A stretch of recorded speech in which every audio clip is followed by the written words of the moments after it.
Yeah, the M-Vac is basically a medical grade carpet cleaner. So it sprays a solution down and then vacuums up the DNA. So it can get 50, 60 times what a swab can off of different evidence substrates.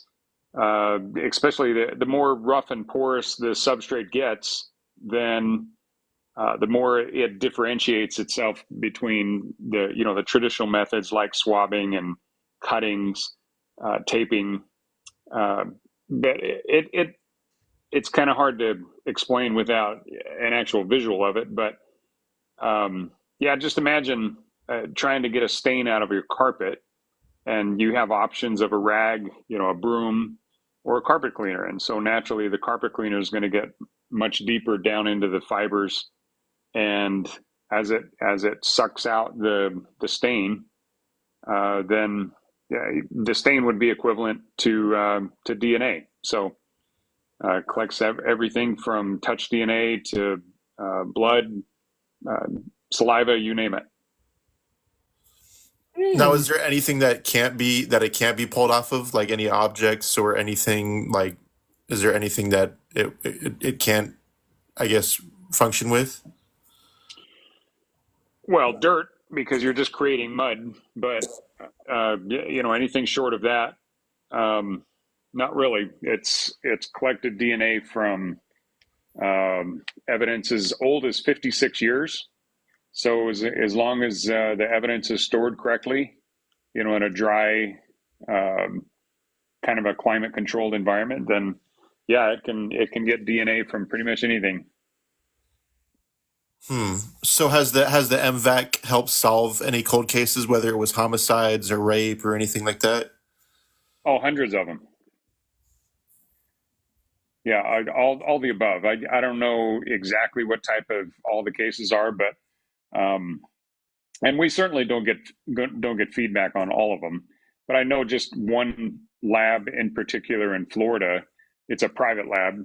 Has told us that they've just that one lab has solved over 600 cases just by themselves. So Jeez. if you add in all the other labs and agencies around the country and around the world, frankly, it adds up pretty quick.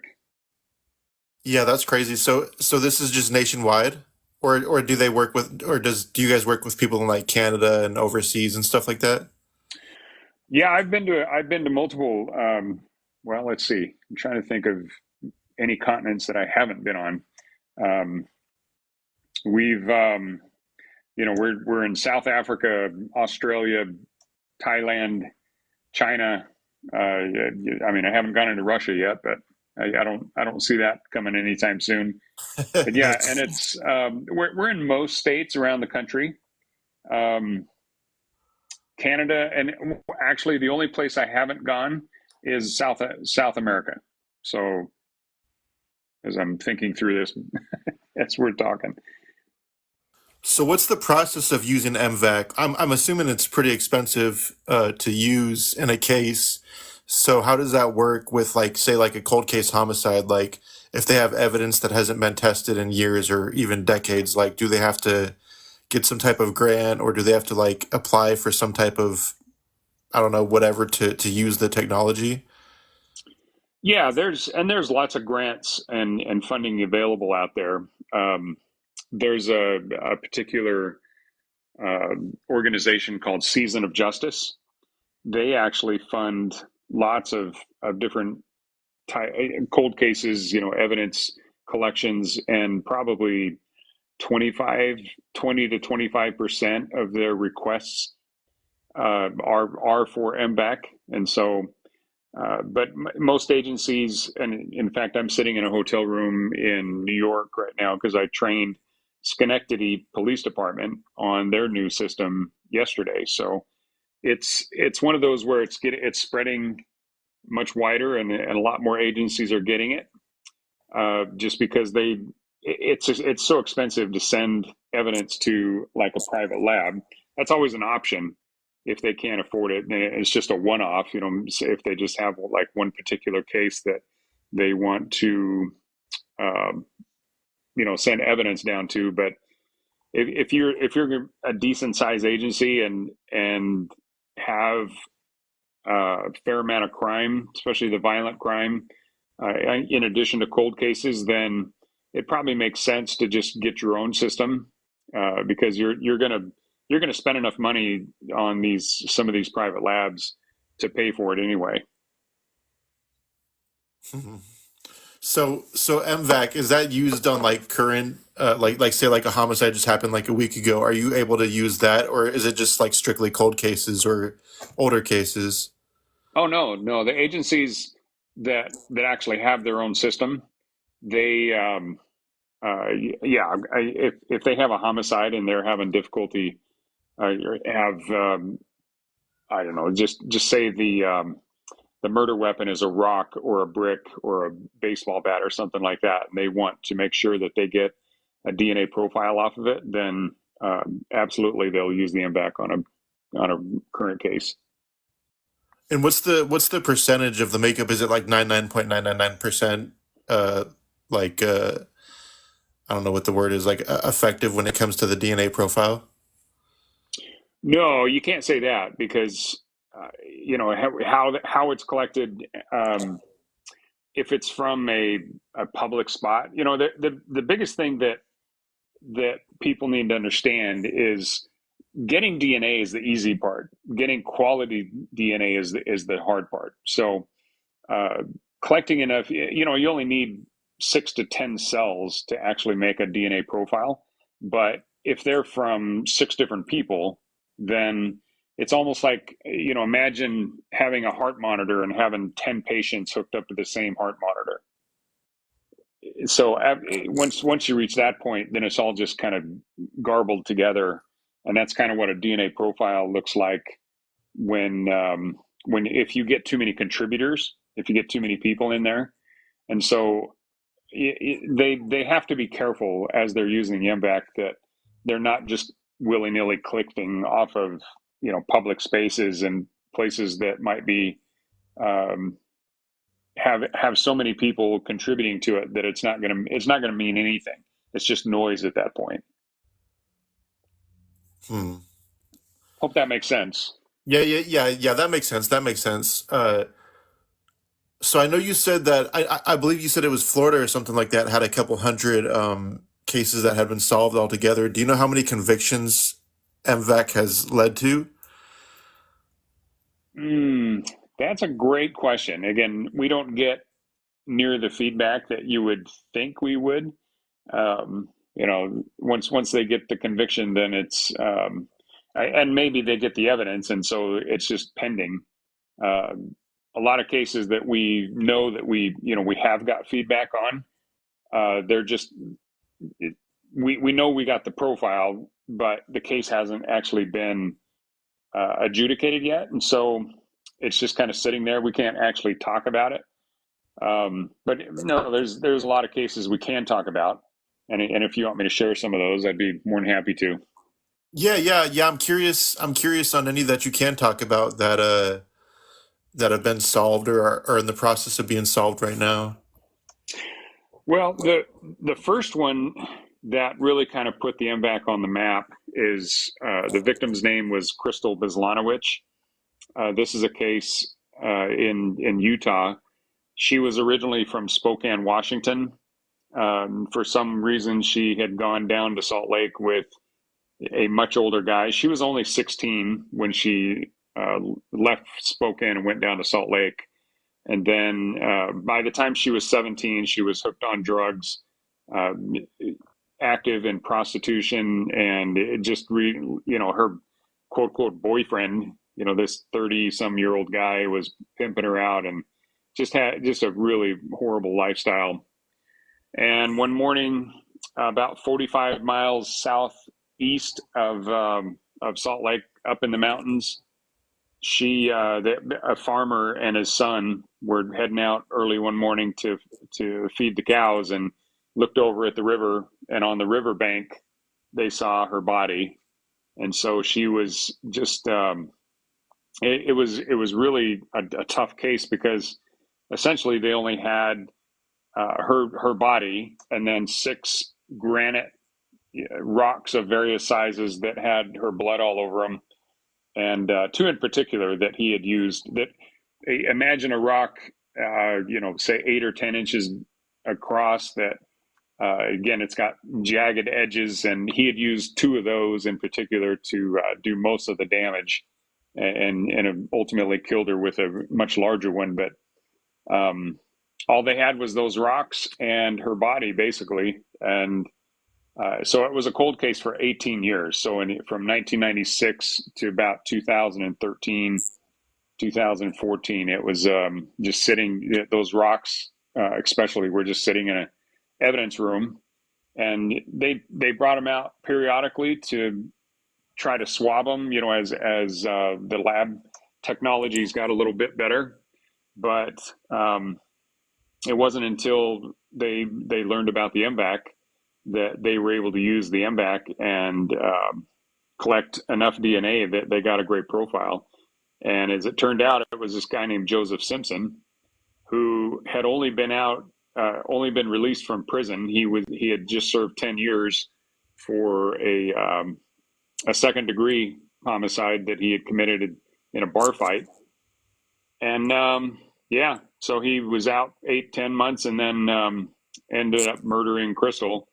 And 18 years later, they were able to put him in cuffs again, and now he's in prison with no hope of parole. So that was one case that was it was pretty amazing that they were able to get DNA off of a rock that the swab couldn't. So that's kind of the first one that once we saw that, we were like, yeah, this system's legit. It's gonna help solve a lot of cases and help bring justice to a lot of victims. Wow, that's so awesome. That's really cool. What? So I don't know if you're able to answer this question or not, but what went into like creating this technology? Like, how long did it take? What went into it? Are you able to talk about that? Oh, sure. Um, yeah, and actually on our M-Vac YouTube channel, we have a video that actually talks about this and kind of create how the M-Vac was created. Um, so back in 1993, especially on the West Coast, California, Oregon, Washington, there was a E. coli outbreak in a bunch of tainted hamburgers that the restaurant chain Jack in the Box, and if they used to cook their hamburgers to order, so which basically means if you wanted a medium rare hamburger, they would cook it that way. And the problem with E. coli is that if the hamburger doesn't reach 160 degrees, then the E. coli is still viable. So these people were eating hamburgers that were tainted with E. coli, and it killed like 6 kids and put like 140 people in permanent kidney failure, and just a horrible outbreak. Well, my dad grew up on a ranch in Idaho, and so that really bothered him that beef was basically killing kids. And so he started analyzing the problem and realized that the upfront collection was kind of the weak link. They were using a kind of a small sponge, a 1 by 4 inch sponge, to cover a huge surface area on the side of beef, and realized that statistically that just wasn't going to cut it. And so once he identified the problem, then he started figuring out what the solution might be, and realized that if you want to get down into the cracks and crevices where this stuff is hiding, then what better than a kind of a carpet cleaner concept? And that's where he kind of invented the M-Vac, and then the concept of the M-Vac. And then over the following 8-10 years, he was working with different prototypes, and he finally got enough grant money and funding together to create what is now the commercially available M-Vac system. So yeah, that's how it was created. And then fast forward a few years, so it initially had launched it into the food industry, thinking that it would help with making our food safer. But let's just say it collected a little more than what they wanted to find. so, so they,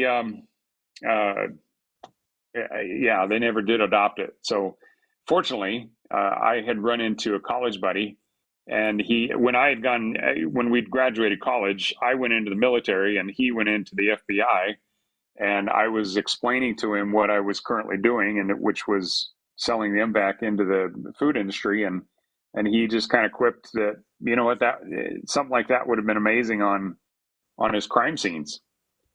And so we were like, wow, okay, maybe we ought to go test it. And so we took it to a private lab in Salt Lake and had them test it for us. And they were like, we've never seen recoveries like this. So it's pretty amazing. And then we uh, figured out, how exactly to use it in the forensics industry. And then in 2012, we pivoted into forensics, and that's where we've been ever since. So we actually started solving cases probably 2010-ish, but we weren't really active in selling the system into police agencies and crime labs until 2012.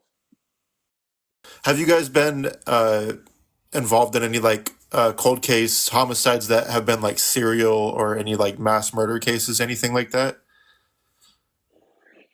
Uh, well, there's a case that broke just last year.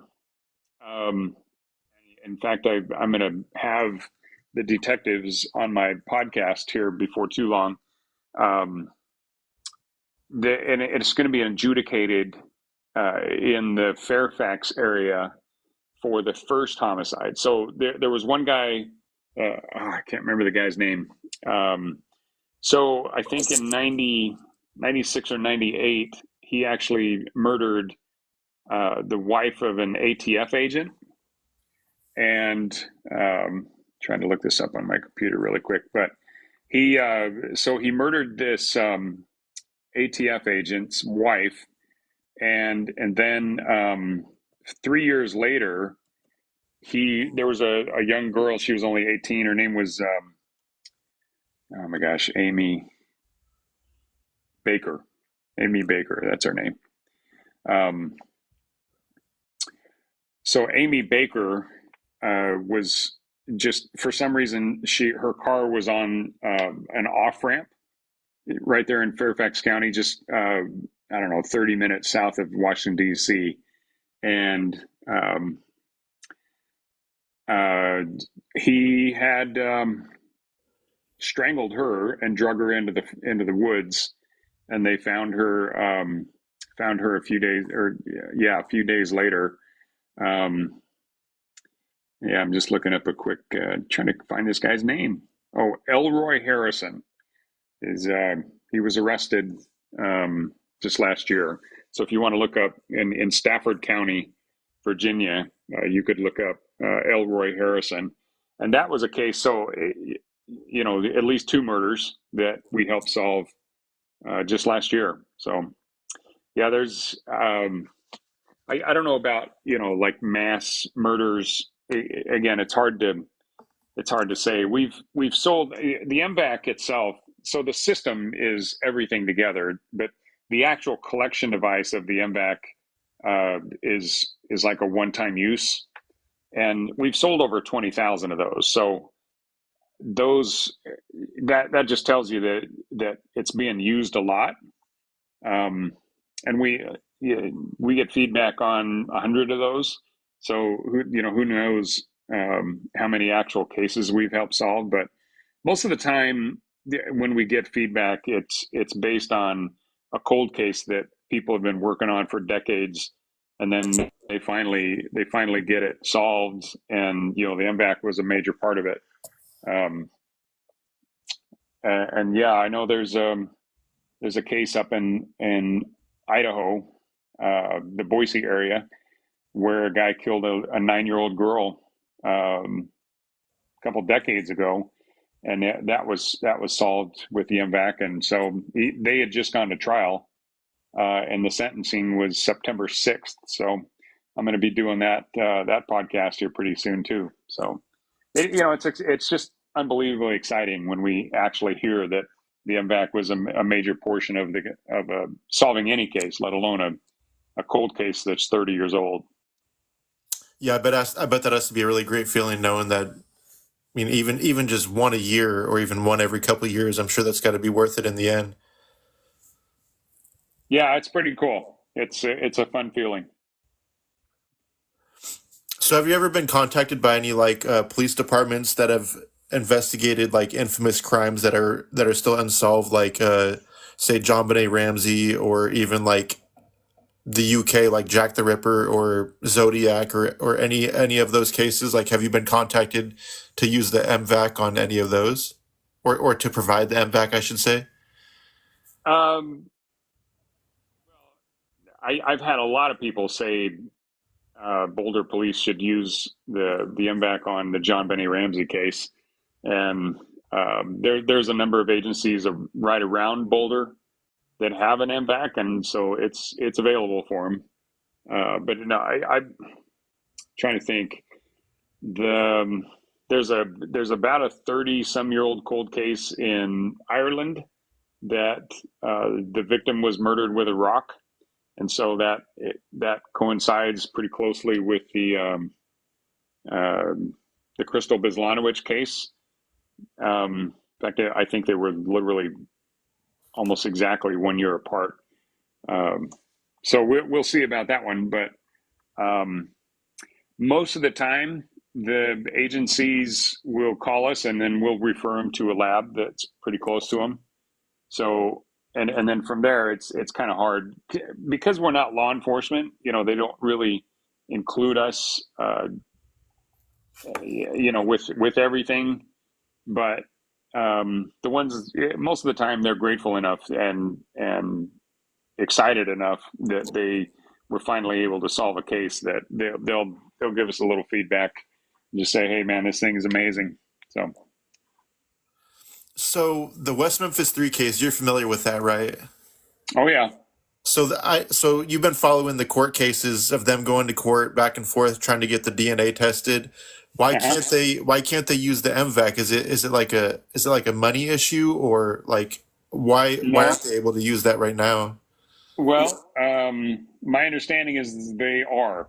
The Supreme Court of Arkansas granted, um, I think the gentleman's name is Damien. Yeah, One Damien of the Eccles. Yeah. yeah, yeah. So he was kind of the one that pushed the hardest on it, and he's also raised the money. Some of the groups that are involved with him um, raised enough money to actually get the testing done, and they've already selected a lab out in California that they had, and they specifically requested M-Vac.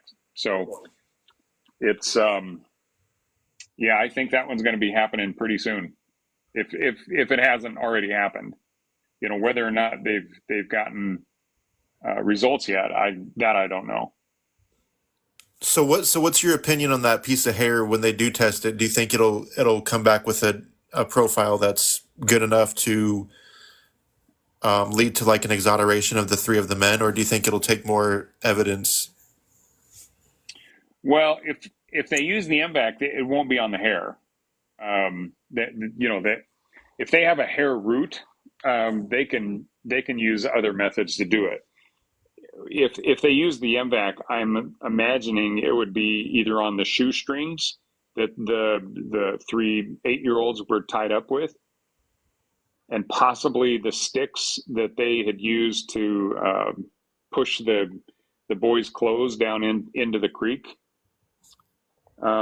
Maybe even the boys' clothes, but I imagine those are so covered with mud, it's probably not going to be beneficial. But I'm pretty sure the shoestrings, especially because there's knots that are tied in the shoestrings. Um, I think if they do use the M-Vac on that case, that's where they would use it.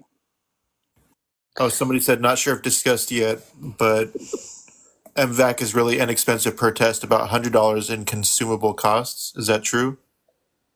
Yeah, it's 100, even 110 if it's kind of a one-off. Andrew, did you see Lisa's comment where someone could run tests on evidence Overton County, Tennessee Sheriff Department left at crime scene?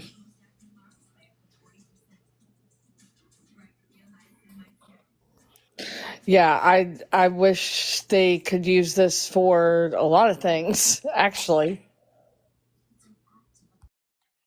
So what she has is, I know she has rope from it. And where's this at? In Overton County, Tennessee. Okay. Um, that case, her son was ruled a suicide by hanging, and they left rope behind on that case. There was Mm. some other stuff too. I don't remember if she got his ace bandage and stuff too, but I know for sure that was left. Well, And we've had cases in the past where the MVAC's gotten great profiles off of rope. So there's, I mean, the older, if it's a really old rope, then typically there's so many people that have, um, there's so many people's DNA on it that it's Just a really few years. uninterpretable. But yeah, if it's a relatively new rope, then it doesn't have near the problems that the older ropes that had glue and stuff in it. Um, so yeah, I'd love a shot at that. is there any, like, who could she reach out to? Well, there's TBI have each. Hey, Ron, Hey, Jarrett. how you doing, brother? Very good. I've been listening for a little while, and it's so good to hear you on a different platform. But talking about the history of the M-Vac and how your dad created it brought back some good memories for me when you came on my YouTube channel. Yeah, yeah. It's always good to hear from you. Listen, the M-Vac, I know that through talking with you and getting together with Ed. I know the New York State Police has a unit, right? They do, but it's not validated yet. So Oh, okay. it's in their crime lab, not their CSI. So uh, how long it's going to take before they get it validated, I'm not sure. But Schenectady's ready to roll now. Yeah, and what I wanted to ask for the listening audience, and because some people might have questions about this, when an agency purchases the MVAC from you guys, is it just that they purchase it and you give them a manual and they use it, or is there a training program that they get put through? Oh no, that's what I was doing up here. I trained the Schenectady crime scene detectives yesterday on how to use it. So I spent a full day with them. We go through everything from how to maintain the system to how to set it up, how to collect on all sorts of different surfaces, everything from clothing to rocks and everything else. So yeah, Right. by the time I leave them, they're pretty proficient at it. Yeah. I kind of knew the answer to that question. I just kind of walked you into that for people to that are watching, because we went over this when you were Yeah, on with me. But people were asking also too about notable cases. You have the quadruple murder over in Moscow, Idaho, and I know the Idaho State Crime Lab responded to 1122 King Road. Um, did you ever get confirmation if the MVAC was used there? I know we don't have access to the case file, but that in itself would be a great case to utilize the MVAC, even though it was a party house. But yeah. um, the bedrooms maybe not so much. The common areas, but the all the people who were murdered were in each individual rooms. Yeah, that would still be tough, I think, because there'd be so much victim DNA spread out all over the place with all that blood. Um, Right. But I tell you, based on what I know about that case, and the way that the dog ended up in a closet, Right. I would love a shot at that dog's collar, because what are the odds that the guy was able to move a dog and not actually touch his collar? I think Right. it would be natural that he would just grab the collar and guide the dog into the closet. And so I'll bet his DNA is all over that thing. And what about the knife sheath, the infamous knife sheath that they have? They said that they did get some touch DNA off of it. Um, leather. What's your thoughts on using the M-Vac on that to get a more strong profile? Uh, there's certain leather dyes that are really that inhibit the DNA process.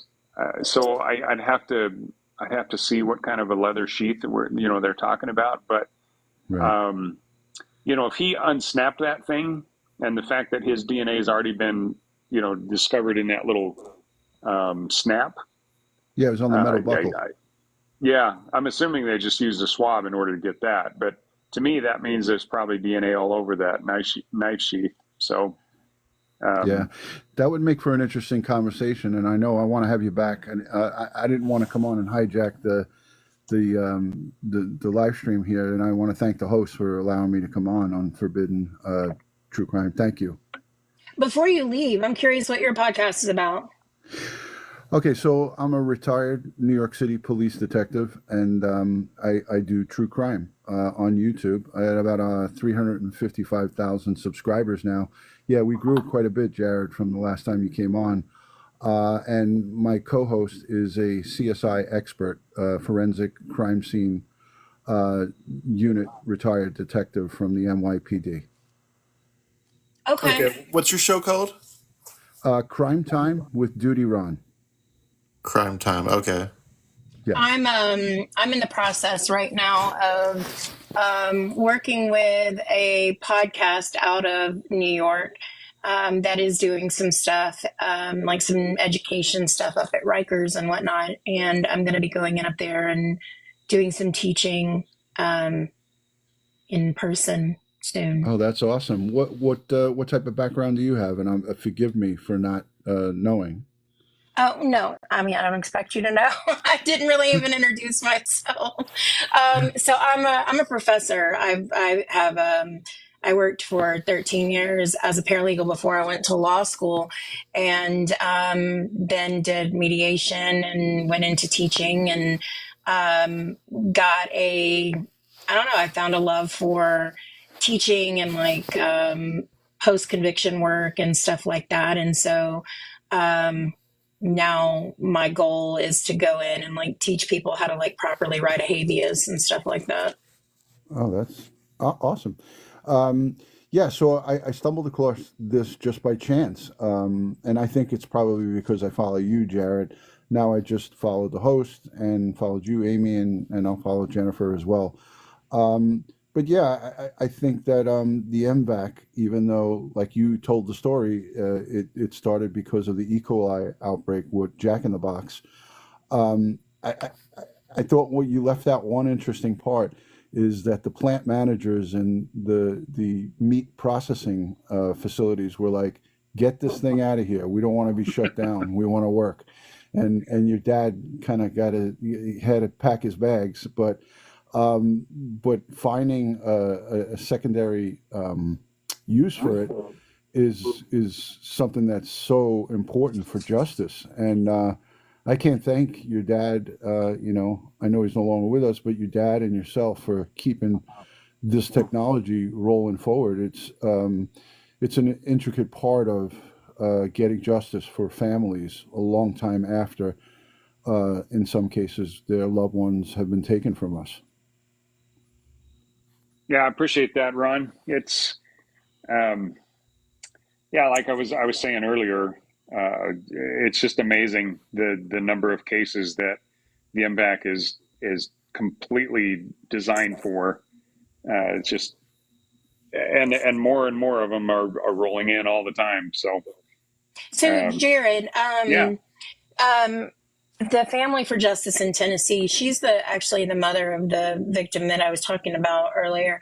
Um, is it only something that can be done, through like police agencies, or is it something that individuals can have done through like one of the labs?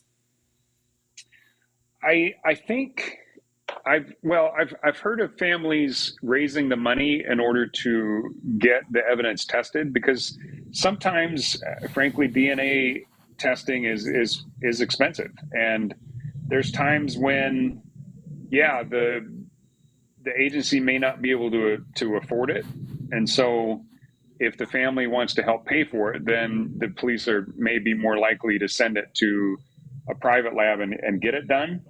Mhm. So I don't know if that answers your question, but it's one of those. If it's a smaller agency, having the family, really push for it, and to get them to reach out to a larger agency that may have the newer technologies, including the M-Vac, that's always helpful. But In other words, do you have a list of, any kind of labs that would be willing to, that use the technology that would work with individual families?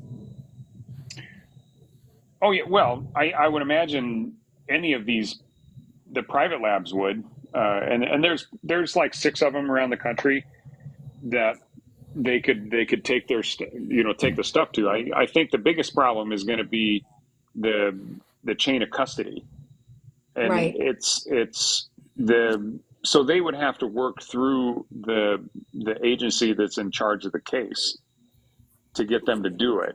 But um, yeah, I don't think the private labs would hesitate for a second to do it, but you have to have the permission of whatever agency is in charge of that evidence. The evidence that she has is stuff that was left behind at the scene. Hmm. Yeah, So it wasn't officially collected by the No. agency. And what I'm seeing from Families for Justice in Tennessee, she says that the agency won't do anything. They're corrupt. They So closed it as a suicide by hanging.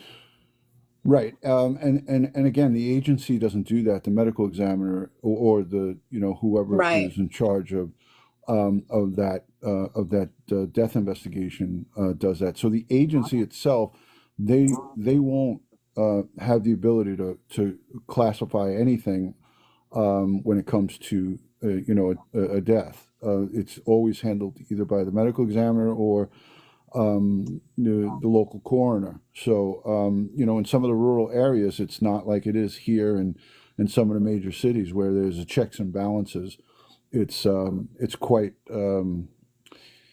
quite dated. So, we'd have to have more information of the agency, and then I'd have to look it up. But I'd be willing to try to help her out.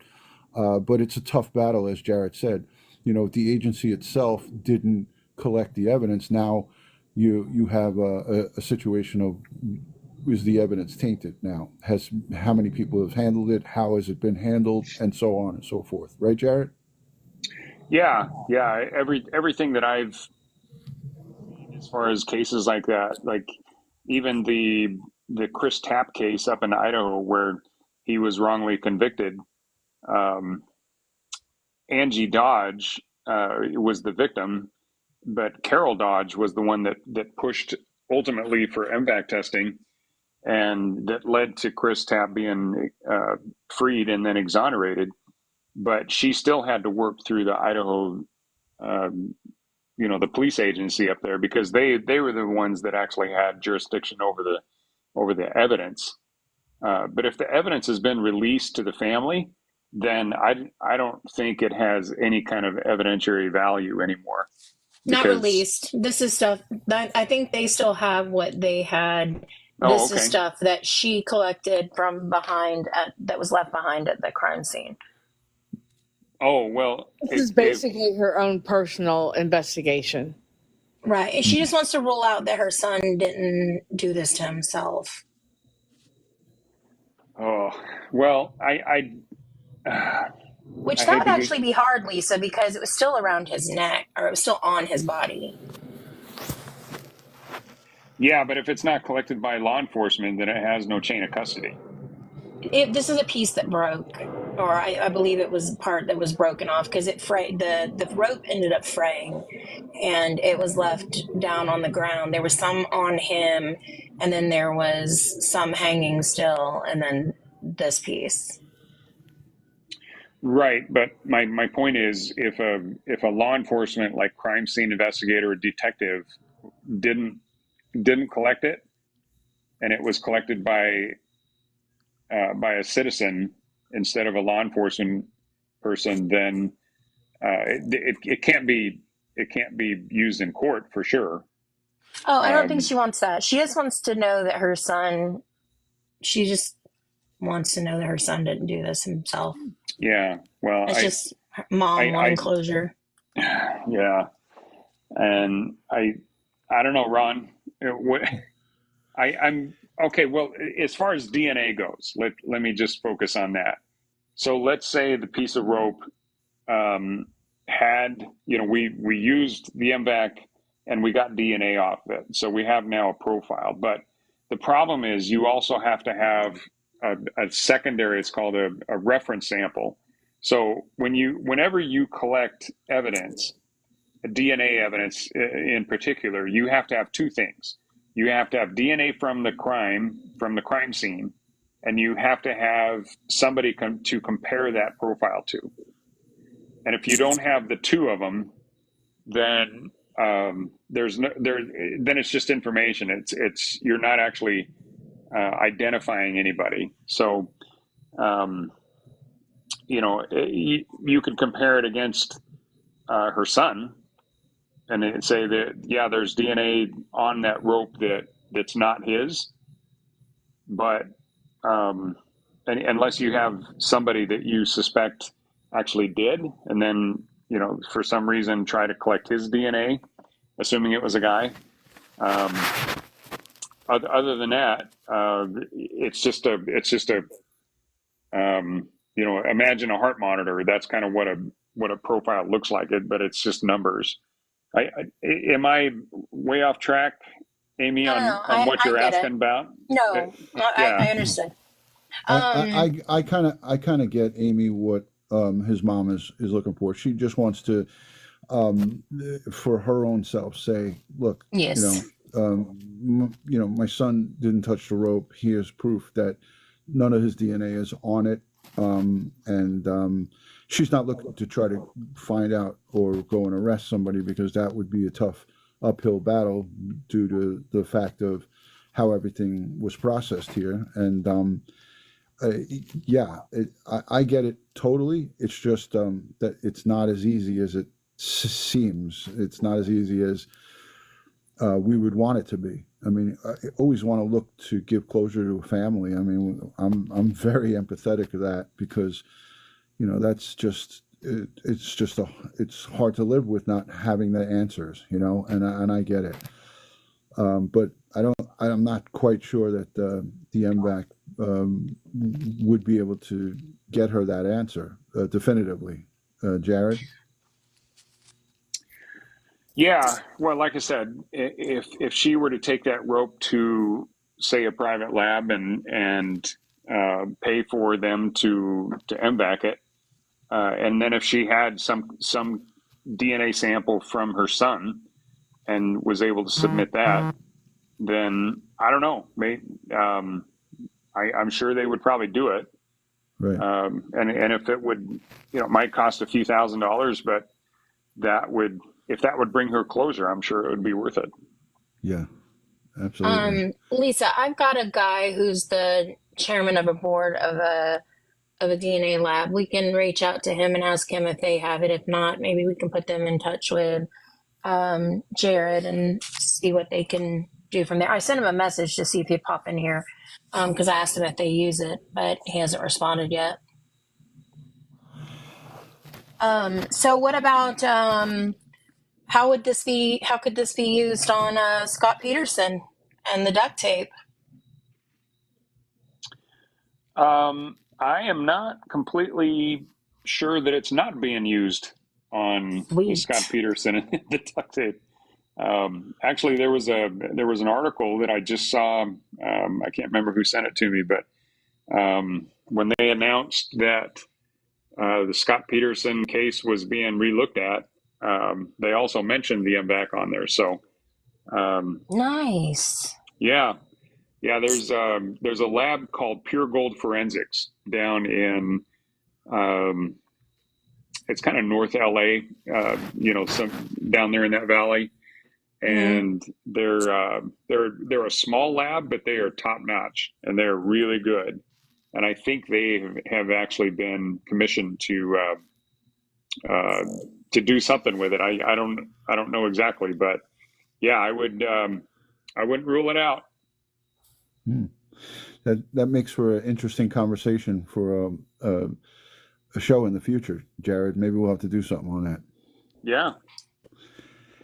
Hey, listen, I'm gonna Yeah. jump off. I gotta get out of here and get ready for work in the morning. So, thank you for having me on. I appreciate everybody here. Nice Nice meeting meeting you, with you Ron. all. Yeah, thanks for coming Yeah, up. We appreciate it. Tell us thank again the you. name of your podcast. Yeah, Crime Time with Duty Ron, and it's linked here in my TikTok. So the YouTube link is right in my profile bio. And if you go on to any of the socials, it's all the same thing, Duty Ron, right here. So that's all you got to do to search for it. Thank you guys so much. Jared, I'll be in touch with you. Yes, sir. Talk to you later. Wow. It was great. Thank you. Thanks.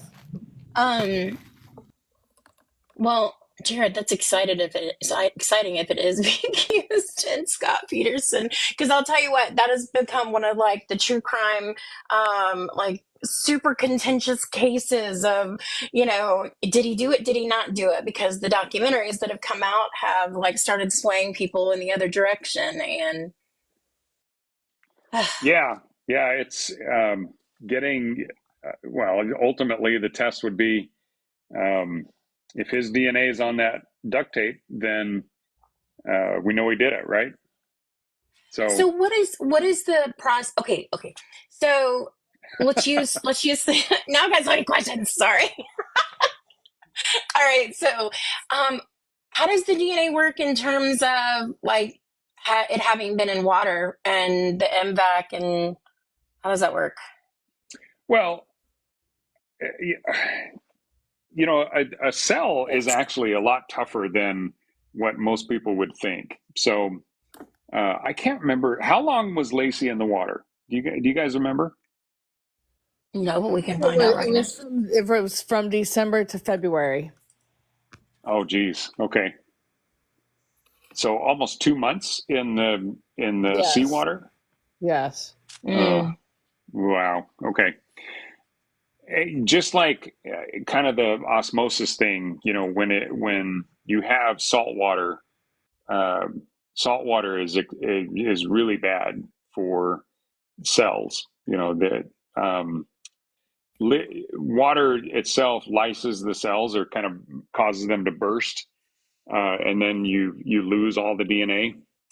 Um, but DNA is actually pretty tough. 2 months in ocean water, tough. I don't know.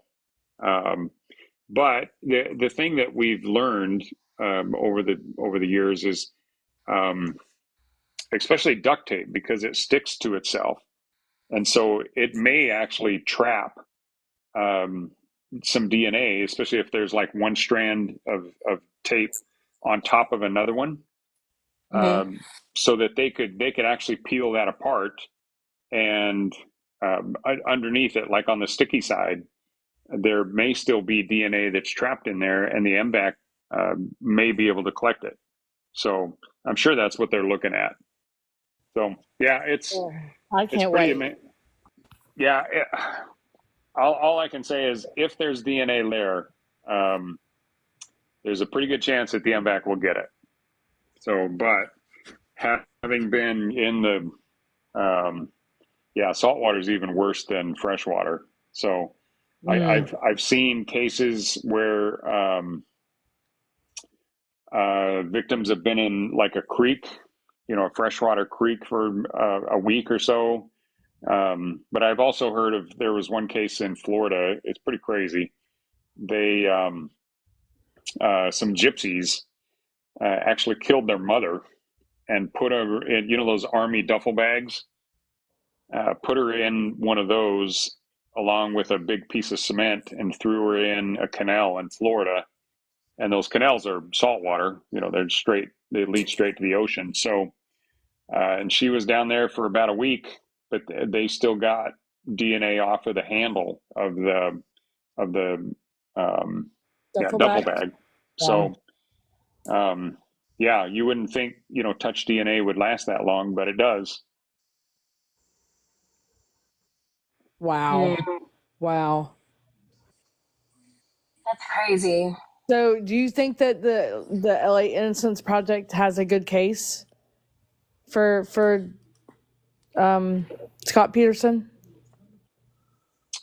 I as far as getting it tested, or as far as the overall case? Yeah, overall. Oh, geez, I honestly I have no idea. Yeah, It's yeah. that would be more of an Amy question, I would think. The lawyer over there. So Just in your opinion, did he do it? yeah, well, um, uh, I, and personally, I Yeah. would think, um,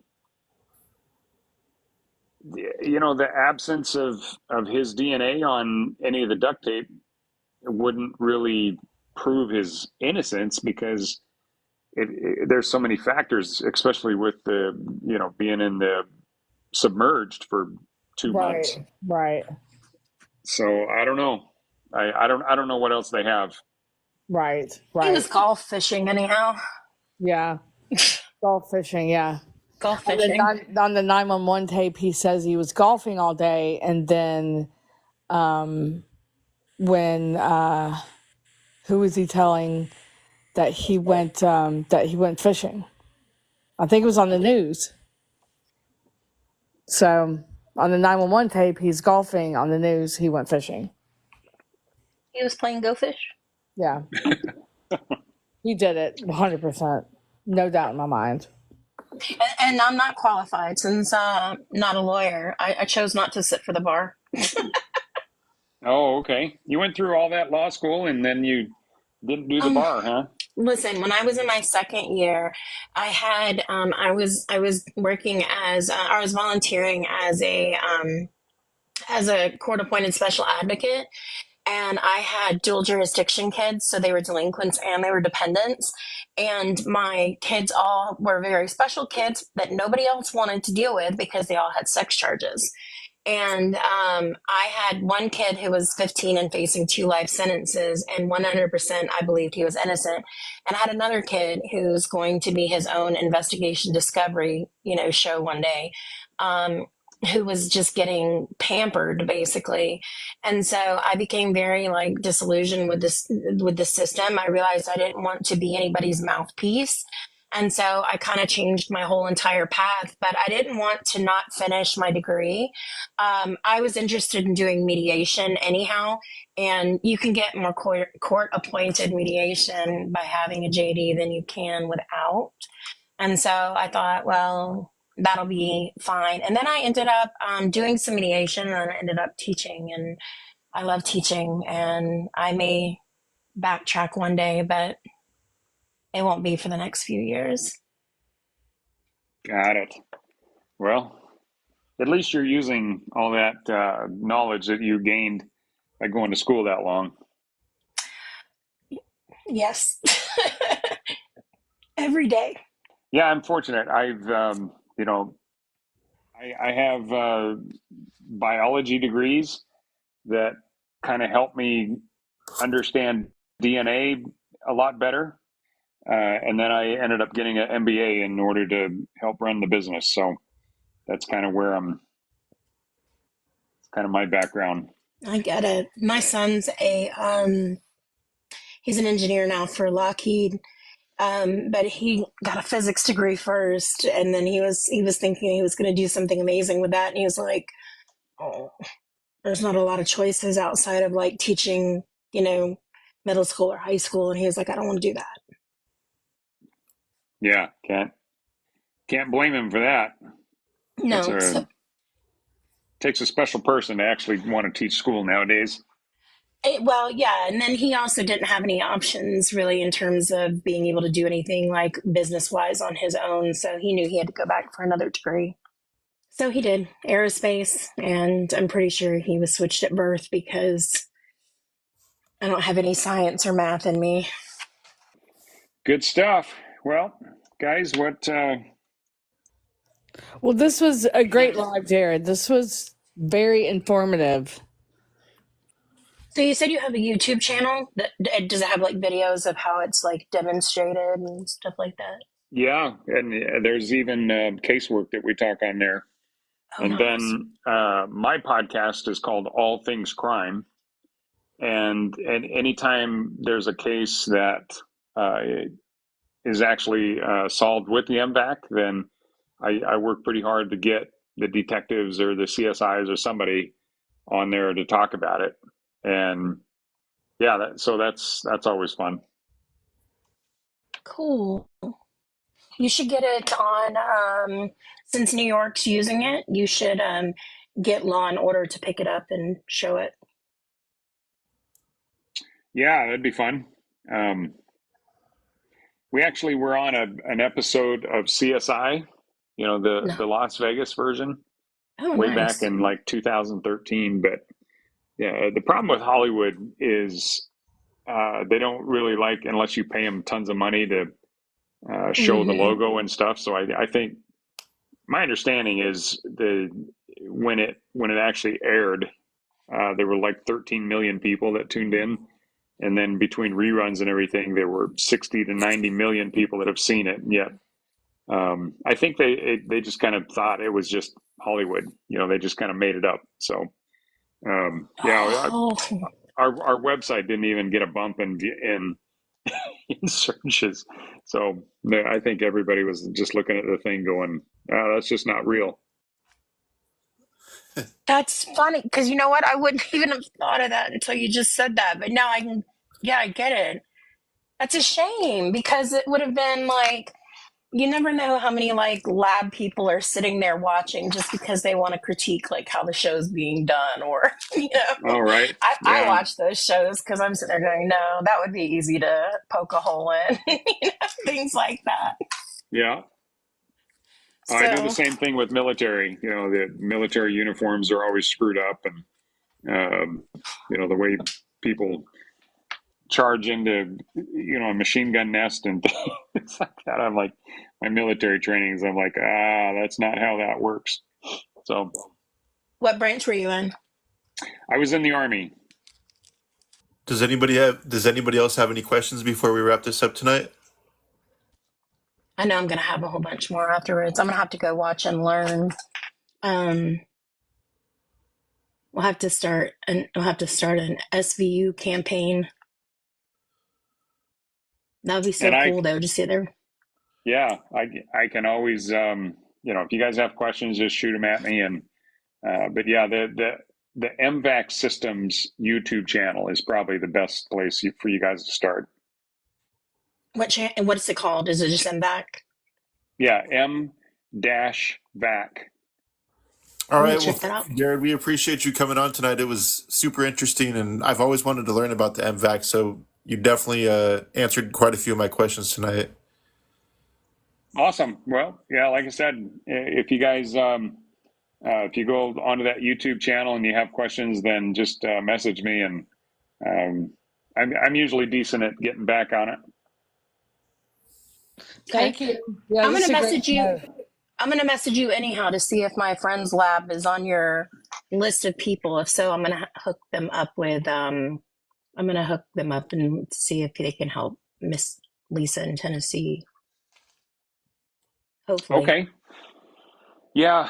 I mean, it's, it'll be kind of interesting to see if they'll do it. So.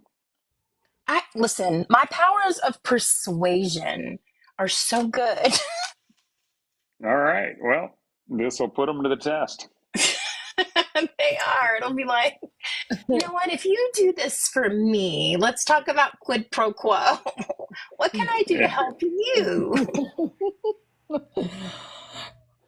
right, y'all. Okay. Good night. Thank Good you. night. All right. Thank Yeah. you. Thank you. Bye. Bye. Thanks, Andrew. We'll see you later. All right. Thank you. Have a good night. Okay. You too. All right. Bye. Unforbidden.